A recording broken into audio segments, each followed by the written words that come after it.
ढगानाट जातो तेव्हा तो अस्तित्वात नसतो का? असतो, पण दिसत नाही.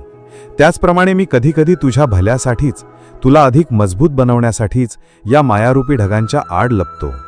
शेतकरी जमिनीत बी पेरल्यावर ते उगवेपर्यंत रोज जमीन उकरून पाहत नाही. तो धीर धरतो, कारण त्याला विश्वास असतो की बी आतल्या आत आपले काम करत आहे. मी तुझ्या हृदयात जे श्रद्धेचे बी पेरले आहे ते रुजण्यासाठी कधीकधी मला शांतपणे धीराने वाट पाहावी लागते. म्हणून जेव्हा तुला माझी शांतता जाणवेल तेव्हा तक्रार करू नकोस, घाबरू नकोस. डोळे मिटून फक्त एवढेच म्हण, स्वामी, मला माहीत आहे की तुम्ही इथेच आहात. ही माझी परीक्षा आहे आणि मी ती तुमच्याच कृपेने उत्तीर्ण होईन. तुझ्या तोंडून निघालेले हे विश्वासाचे शब्द ऐकून मी स्वतःला अधिक वेळ रोखू शकणार नाही. मी त्या ढगांच्या आडमधून बाहेर येईन आणि माझ्या प्रकाशाने तुझे संपूर्ण आयुष्य उजळून टाकीन. लक्षात ठेव, रात्र जेवढी गडद असते, सकाळ तेवढीच तेजस्वी असते. माझी शांतता ही एका नव्या तेजस्वी पहाटेची चाहूल असते. जेव्हा तू श्रद्धेने माझे नाव घेतलीस तेव्हा या जिभेने तुला साथ दिली. जेव्हा तू इतरांची सेवा केलीस तेव्हा या हाताने तुझे ऐकले. तुझ्या जन्मापासून आजपर्यंत तुझ्या प्रत्येक सुखदुःखात या देहाने तुला एका निष्ठावान सेवकाप्रमाणे साथ दिली आहे. त्याने कधीही तक्रार केली नाही. आता वेळ आली आहे त्याचे ऋण फेडण्याची. स्वामी, ते कसे फेडू? त्याला प्रेम दे. तुझ्या शरीराच्या प्रत्येक अवयवावर प्रेम कर. तो जसा आहे तसा त्याला स्वीकार. तो काळा आहे की गोरा, जाड आहे की बारीक याचा विचार करू नकोस. तो माझा आहे या भावनेने त्याच्याकडे पहा. त्याची काळजी घे. त्याला योग्य आणि सात्विक अन्न दे. त्याला आवश्यक तेवढा आराम दे. त्याला स्वच्छ ठेव. हे शरीर म्हणजे माझी मूर्ती आहे आणि तू त्या मूर्तीचा पुजारी आहेस. त्याला धन्यवाद दे. रोज रात्री झोपताना तुझ्या शरीराच्या प्रत्येक अवयवाचे आभार मान. हे माझ्या डोळ्यांनो, आज तुम्ही मला हे सुंदर जग दाखवले, तुमचे आभार. हे माझ्या पायांनो, तुम्ही मला आज दिवसभर सांभाळले, तुमचे आभार. असे करून बघ. बघ तुझ्या शरीरातील प्रत्येक पेशी कशी आनंदाने आणि ऊर्जेने भरून जाते. त्याला यातना देऊ नकोस. तुझ्या चुकीच्या विचारांनी, तुझ्या रागाने, तुझ्या चिंतेने तू या शरीरात विष निर्माण करतोस. ते थांबव. तुझे मन शांत ठेव. तुझे शरीर आपोआप निरोगी राहील.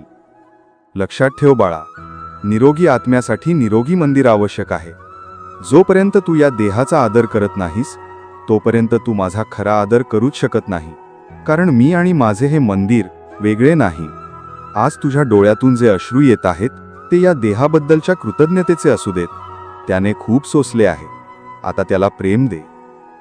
लेकरू, तुला बदलाची भीती वाटते.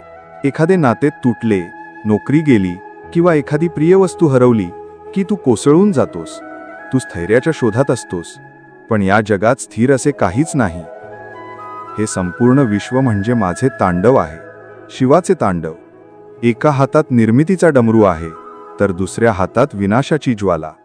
मी सतत काहीतरी निर्माण करत असतो आणि काहीतरी नष्ट करत असतो. बीज नष्ट होते तेव्हाच अंकुर निर्माण होतो. रात्र नष्ट होते तेव्हाच दिवस निर्माण होतो. तुझा बालपणाचा मी नष्ट झाला तेव्हाच तरुणाईचा मी निर्माण झाला. विनाश हा अंत नाही. विनाश म्हणजे नव्या निर्मितीसाठी मोकळी केलेली जागा. तू कशाला चिकटून बसतोस बाळा? त्या जुन्या जीर्ण झालेल्या गोष्टींना, त्या विषारी बनलेल्या नात्यांना, त्या समाधान न देणाऱ्या नोकरीला तू त्यांना घट्ट धरून ठेवतोस. म्हणून जेव्हा मी त्यांना तुझ्यापासून हिसकावून घेतो तेव्हा तुला त्रास होतो. माझ्या या तांडवाचा लय ओळखायला शिक बाळा. जेव्हा तुझ्या आयुष्यात काहीतरी नवीन निर्माण होत असेल तेव्हा त्याचा आनंदाने स्वीकार कर.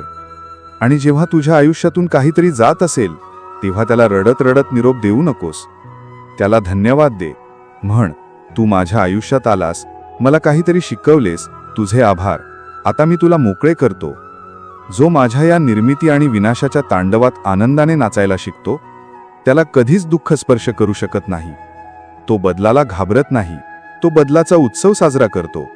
त्याला माहीत असते की प्रत्येक विनाश एका नव्या आणि अधिक चांगल्या निर्मितीची नांदी आहे. तुझ्या आयुष्यात आता जे काही तुटत आहे, भंगत आहे, ते पाहू नकोस. त्या रिकाम्या झालेल्या जागेत मी काय नवीन अद्भुत निर्माण करणार आहे त्याकडे आशेने पहा. मी जुने काढून घेतो